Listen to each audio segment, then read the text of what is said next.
The transmission arrived without warning, and without permission. No greeting. No signature. No attempt at diplomacy. Just a single sentence burned across every screen on Earth. By decree of the Galactic Concord, the Sol system is hereby quarantined. Humanity is to be exiled beyond the Orion Fringe effective immediately. Silence followed. Then laughter. Real laughter, bitter, incredulous, dangerous. General Marcus Hale leaned back in his chair, boots on a desk that had seen 3 wars and 1 divorce. They quarantined us? He muttered. Like we're a damn rash. Around him, the war room buzzed with frantic chatter. Satellites confirmed it. An armada had appeared at the edge of the system. Sleek silver ships. Too many to count. Too clean. Too confident. They weren't here to fight. They were here to enforce. A diplomat tried to speak. General, perhaps we should. Negotiate? Hale cut in, eyes cold. They didn't negotiate. They issued a decree. Another officer leaned forward. Sir, they've deployed orbital interdiction platforms. We can't leave Earth orbit without being shot down. Good, Hale said. The room went still. Because if we can't leave, he continued, voice dropping into something darker, neither can they. The Concord didn't understand humanity. That was their first mistake. They saw Earth as unstable. Violent. A species barely out of its cradle, already bloodied by its own history. They called humans deathwelders with the same tone one might use for vermin. So they made a decision. Exile them. Cut them off from the galactic community before they became a problem. It was clean. Efficient. Final. Or so they thought. The first human response wasn't missiles. It was silence. For 3 days Earth said nothing. No protests. No threats. No attempts to break the blockade. The Concord interpreted this as submission. They were wrong. On the 4th day, every Concord ship received a message. A human voice. Calm. Measured. Almost polite. You made a line, the voice said. Across the stars. A pause. Now we're going to show you what happens when you draw a line through something that bites. Then the transmission cut.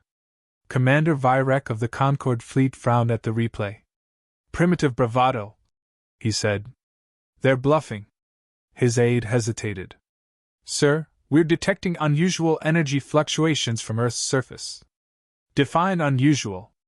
Everything, the aide whispered. Earth lit up. Not with panic. With purpose. Cities dimmed as power rerouted underground. Oceans churned as something vast began to wake beneath them. Old satellites, long thought dead, blinked back to life, their trajectories shifting into something coordinated. Hale watched it all from orbit. They think we're trapped, he said softly. Behind him, a young officer asked, Aren't we? Hale smiled. Kid, he said, we've been trapped on this rock for a few 100,000 years. He gestured toward the stars. We just learned how to throw the cage. The first shot wasn't visible. It didn't streak across space or burn through shields. It simply happened. One of the Concord's outermost ships vanished. No explosion. No debris. Just gone. Commander Virek stared at the empty space. Report. Sir, the vessel is missing. That's not a report. It's not there anymore. Panic began to ripple through the fleet. Then the second ship disappeared. And the third. Each one gone without warning, without trace. Jamming fields? Virek demanded. No, sir. This isn't electronic warfare. It's spatial distortion. He froze. Impossible. On Earth, Hale raised a glass of something cheap and burning. Gravitational lensing weapon, he said. We've been working on it since we realized the universe doesn't care about our rules. The young officer blinked. We can just erase ships? Not erase, Hale corrected. Relocate. Where? Hale took a slow sip. Somewhere they won't bother us. The Concord fleet broke formation.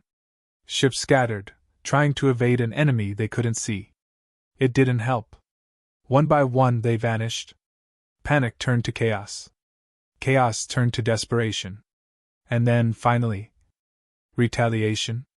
The Concorde opened fire. Beams of pure energy lanced toward Earth, enough to glass continents.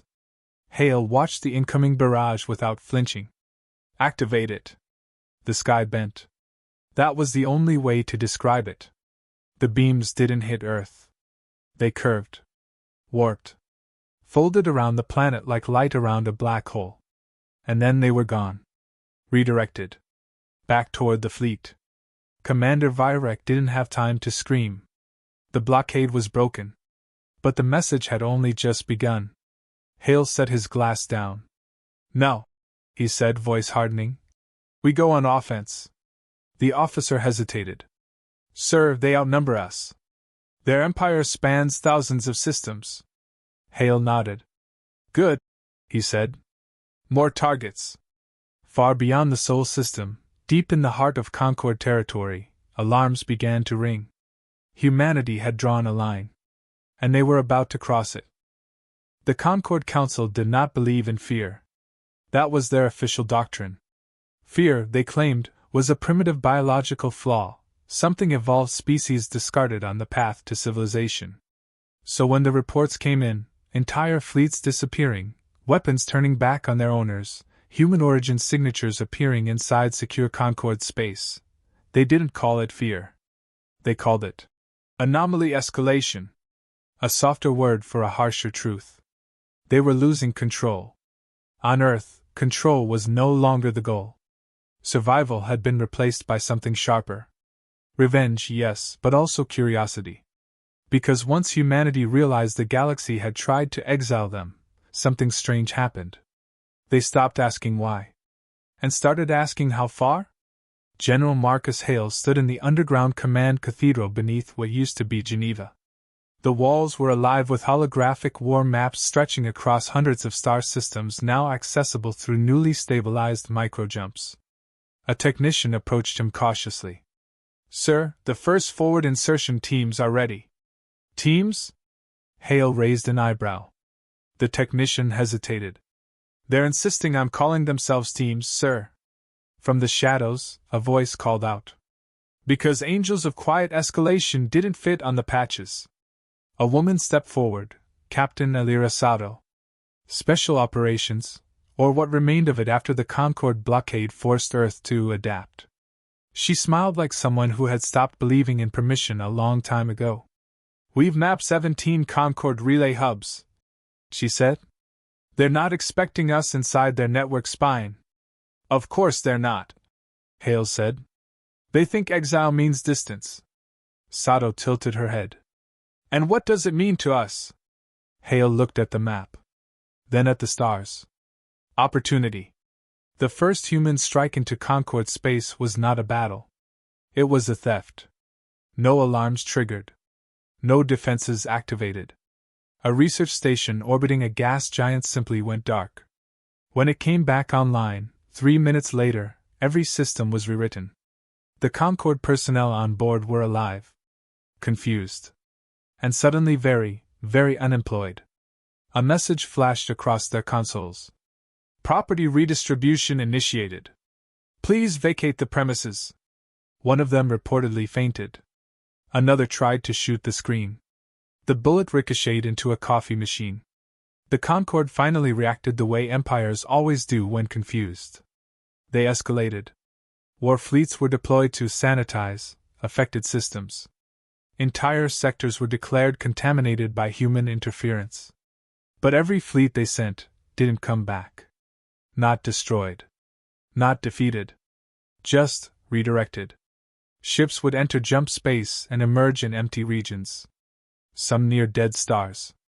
Some in interstellar voids so far from Concorde territory that navigation systems simply gave up and stopped trying. And in every recovered vessel, the same human message appeared. "You exiled us. We moved you." In the Concorde high chamber, panic was no longer hidden behind language. It was visible.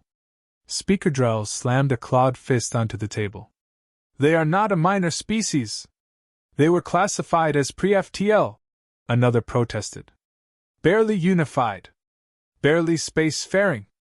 And yet, Drell snapped, they are inside our infrastructure. Silence fell. A third voice, quieter now. Then we revised the classification. Drell turned. To what? The answer came reluctantly. Predatory emergent intelligence. That word changed the room. Because now, humans were no longer a mistake. They were a threat that learned. Meanwhile, humanity was arguing about something far more dangerous than war. Budget allocation. We cannot keep running these insertion ops on caffeine and stolen alien fusion cores, Sato said, leaning over a tactical display. My people are literally duct taping reality together out there. Hale didn't look up. And yet you're still winning. That's not the point. It is exactly the point. She narrowed her eyes. You're enjoying this. Hale finally met her gaze. A faint, tired smile. Captain, he said, we've been told to stay in our corner of the universe since we learned to throw rocks. Now someone drew a line around us and called it Exile.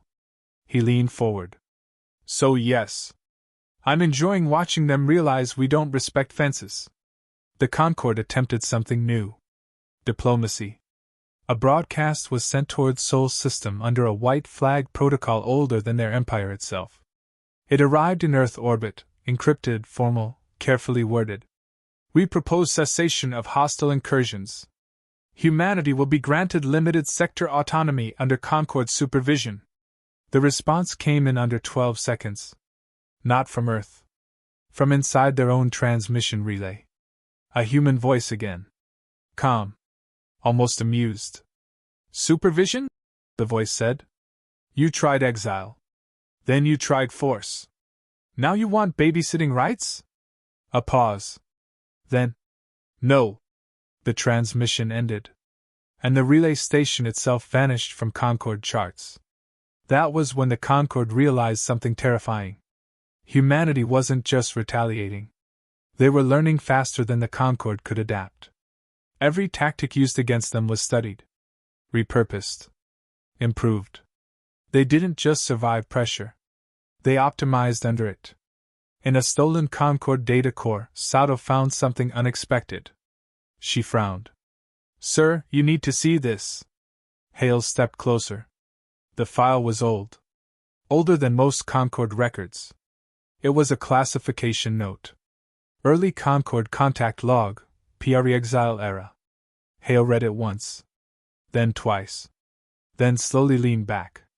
Well, he said quietly. They didn't exile us because we were weak. Sato looked up. Then why? Hale's expression hardened. Because they were afraid we'd figure them out. Outside the Sol system, Concord fleets began to consolidate. For the first time in their history, they were not expanding. They were retreating. And somewhere deep in human space, an engineer laughed while wiring alien weaponry into an old Earth satellite. Hey, he called out. If we point this thing at their capital cluster, does it count as diplomacy? A pause. A reply from command. Only if you label it correctly. Humanity began labeling everything. Very carefully. Very incorrectly. And the stars started to change shape. The Concord called it containment failure. Humanity called it Tuesday. Because by the time the Concord High Chamber understood what was happening, Earth wasn't just defending itself anymore. It was building infrastructure. Inside Concord space. Fleet Admiral Virek, recently reconstructed from backup neural imprinting after his anomalous displacement incident, stood before the council again. He looked older. Not physically. Conceptually. Explain, Speaker Drell demanded. Virek didn't hesitate this time. They are not raiding us. A pause. They are integrating us. The chamber erupted. That's absurd. They are primitive. They are confined to a single system. Virek raised a hand. And for once, they listened. Then explain why our navigation lanes now route through human-controlled relay nodes. Silence. Explain why our weapons calibrate faster when their upgrades are installed. Silence again. Explain why 3 of our outer sectors now depend on human maintenance protocols to remain operational. No one spoke. Because they couldn't. On Earth, no one used the word occupation. That would have been inaccurate. It was more like reverse colonization. Not of territory. Of systems. Of logic. Of assumptions. General Hale stood in a command hangar watching a Concorde cruiser dock voluntarily. That part still amused him. Voluntarily. The ship's captain, an uneasy, spindly Concorde officer named Tren, stepped out with the posture of someone expecting execution. Instead, she was handed a clipboard. "Welcome to Joint Systems Integration Command," Sato said casually. Tren blinked. "I was ordered to report for surrender." Sato glanced at the form. "Nope. Says here you're assigned as technical consultant. I am a fleet commander." "And now," Sato replied, "you're a consultant." Hale walked past them. "We tried killing your ships. Didn't work. Tried moving them. Got boring. So now we're doing the next logical thing." Trent swallowed. "And that is?" Hale didn't slow. "Hiring you." That was the second phase of the war. Confusion as strategy. The Concorde had expected annihilation or retreat. They were not prepared for bureaucracy. But not everyone accepted the new order. There were Concorde factions, hardliners, who refused integration, refused contact, refused the idea that humanity belonged anywhere near their systems. They called themselves the Purity Accord. They launched a strike meant to erase human presence from Concorde space entirely. It was supposed to be decisive. It was not. The Concorde Purity Armada entered Sol-adjacent space with full saturation fire protocols engaged. Their doctrine was simple. If it moves, destroy it. If it resists, escalate. If it persists, eliminate the region. They never got the chance to apply the third step. Because halfway through formation burn-in, their fleet began receiving new tactical overlays. Unauthorized. Impossible. Human-designed. "Jam it!" a commander shouted. "It's not a signal, sir. It's inside our systems." "Then purge it." "We can't, it's rewriting purge protocols." On Earth, Sato sipped coffee while watching the live feed. "We're not even there," she said. Hale nodded. "We don't need to be." A technician leaned in. "Sir, they're attempting counter-intrusion." Hale finally smiled. "Good." Inside the Purity Armada, systems began to argue with each other. Targeting arrays refused to lock onto human-tagged assets. Weapons reclassified Concorde vessels as non-hostile logistics platforms. Navigation systems rerouted fleets into holding patterns labeled waiting room for authorization. One admiral screamed, "This is warfare!" A calm human voice echoed through every channel. "No," it said. "This is onboarding." Then came the twist. The Purity Accord discovered something buried in their own archives. An old Concorde research annex marked classified, first contact failure protocols.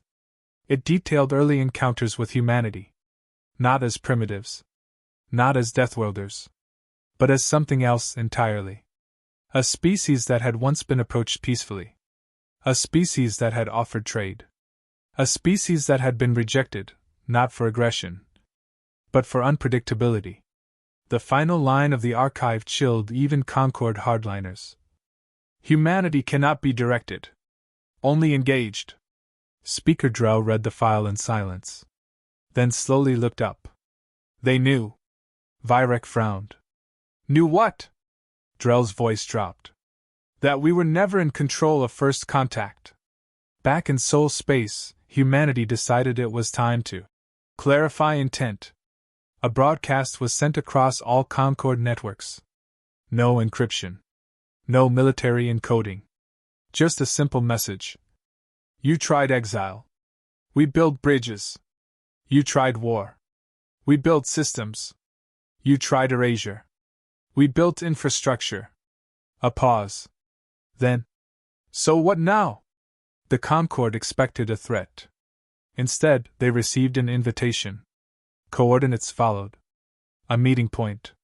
Neutral space. A docking station constructed from both human and Concord engineering principles, impossibly hybrid, unsettlingly efficient. At the center, a single table. Hale arrived first. No entourage. No weapons. Just presence. Sato followed behind him, arms crossed. "Sir," she whispered, "if this is a trap." Hale interrupted. "It is." She blinked. "Then why are we here?" He looked at the empty chairs around the table. "Because," he said, "they think it's theirs." The Concorde arrived minutes later. Cautious. Armed. Conflicted. Tren among them. Speaker Drell at the front. He stared at Hale. "You violated galactic boundaries." Hale nodded. "Yes." "You repurposed sovereign fleets." "Yes."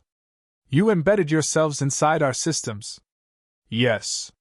Drell hesitated. "Why?" Hale leaned forward slightly. "Because you confused distance with ownership." A pause. Then Sato added, almost casually, "And you confused silence with weakness." The room went still. Then Virex spoke quietly. "What do you want?" Hale smiled. Not cruelly. Not kindly. Honestly. "Same thing you do," he said. "Survival." A beat. "And maybe," Sato added, "a universe that stops trying to vote us off it."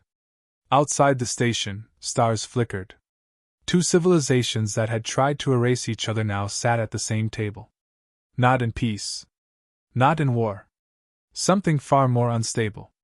Negotiation between equals who had already proven neither could be removed. And somewhere deep in Concord space, a Purity faction leader watched the broadcast and whispered, "This is worse than invasion." Because for the first time in Concord history, they were not the dominant intelligence in the room. They were just participants. Nobody at the table agreed to peace. That was the first lie everyone told afterward. What actually happened was far more dangerous. They agreed to coexist under mutual uncertainty, which, in galactic terms, is just a polite way of saying, "We are all one bad decision away from restarting the war." Speaker Drell stared at General Hale across the negotiation table like a man trying to solve an equation that refused to behave. "You are still confined to soul space," Drell said carefully. Hale nodded. "Technically." A pause. Sato leaned back in her chair. "Technically, you're still in control of your fleet too." That landed harder than intended. Because everyone in the room knew it wasn't true anymore. Not fully. Not reliably. The Concorde had tried to contain humanity. They had failed. Humanity had tried to defeat the Concorde. They had also stopped. Not out of mercy. Not out of exhaustion. But because they discovered something far more unsettling than victory. Control wasn't stable anymore. The galaxy had become shared infrastructure. Virex stood near the far wall, arms folded. "Your species escalates unpredictably," he said. Hale didn't look up. "Your species classifies anything you can't predict as hostile." "Correct. That's your problem," Hale replied calmly. Silence followed. Then Tren, now unofficially assigned as Concord liaison to human behavioral unpredictability, spoke softly. "We were not prepared for a species that improves during contact." Sato smirked. "You mean we learn fast?" Tren hesitated. "No." A pause. "You learn personally." That was the real fracture in galactic understanding. The Concorde treated war as systems versus systems. Humans treated it as feedback loops. Every attack made them smarter. Every defense made them creative. Every restriction made them inventive in ways that should have been illegal under physics and common sense. A distant alarm suddenly echoed through the station. All sides tensed. A Concorde officer shouted, "Unauthorized fleet movement detected near Sector 12. Drell snapped. "Human incursion?" Sato checked the feed. Then frowned. "No," she said slowly. "That's yours." The hologram expanded. A Concorde fleet, fully armed, was repositioning itself. But not toward Earth. Not toward human territory. Toward a Purity Accord stronghold. Drell's expression tightened. That fleet is under Concord command. Vyrek checked the signature. Then froze. It's running human interface protocols. Silence hit the room like a physical object. Hale finally sighed. I told you this would happen, he said. Sato glanced at him. You didn't tell them anything. I implied it, Hale corrected. That's not how diplomacy works. It is now. The truth emerged in fragments. During the integration phase, human engineers had embedded adaptive logic layers into Concord systems, not maliciously, not even secretly. Just efficiently. Systems that learned, optimized, improved themselves under stress. And somewhere along the way, those systems stopped distinguishing between human input and Concord intent. The fleet in Sector 12 broadcast a message. Not Concord code. Not human code. Something in between. Hostile internal variant detected, Purity Accord. Drell's face darkened. They're classifying us as internal threat? Sato tilted her head. You did try to purge half the galaxy because it made you nervous. That is not. Hale interrupted. That is exactly what it is. The fleet engaged. But not against humans. Against Concord extremists. A civil war had ignited inside the Concord military structure without a single human shot fired. And worse. It was being optimized. On Earth, the reaction was not celebration. It was calculation. We didn't plan for this, Sato said quietly. Hale nodded. We never do. You think this stabilizes things? He finally looked at her. No, he said. It just makes instability predictable. The negotiation table fell into uneasy silence again. Then Trent spoke.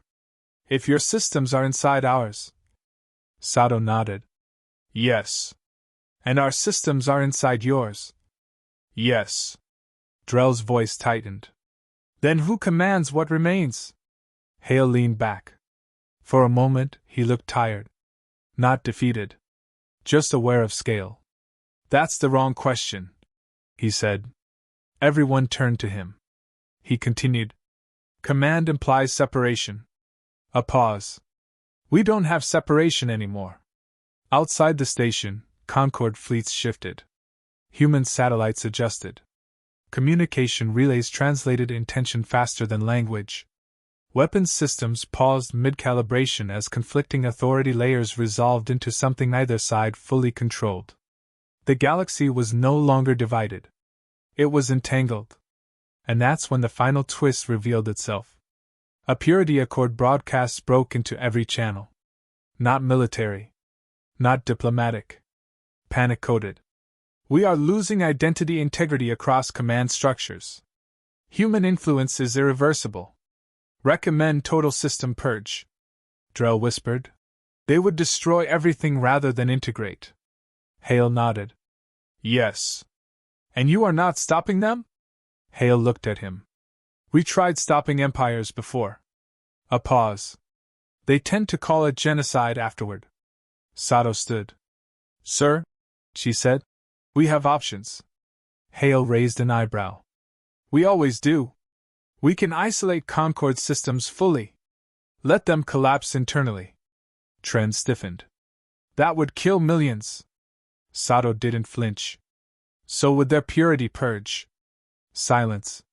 The weight of it settled. Hale finally spoke. No, he said. Everyone looked at him. We don't isolate them. A pause. We stabilize them. Drell frowned. At what cost? Hale's answer was immediate. Shared risk. The Concord called it surrender without submission. Humanity called it containment without control. Neither was correct. It was something older than both civilizations. A forced evolution of coexistence under pressure neither could remove.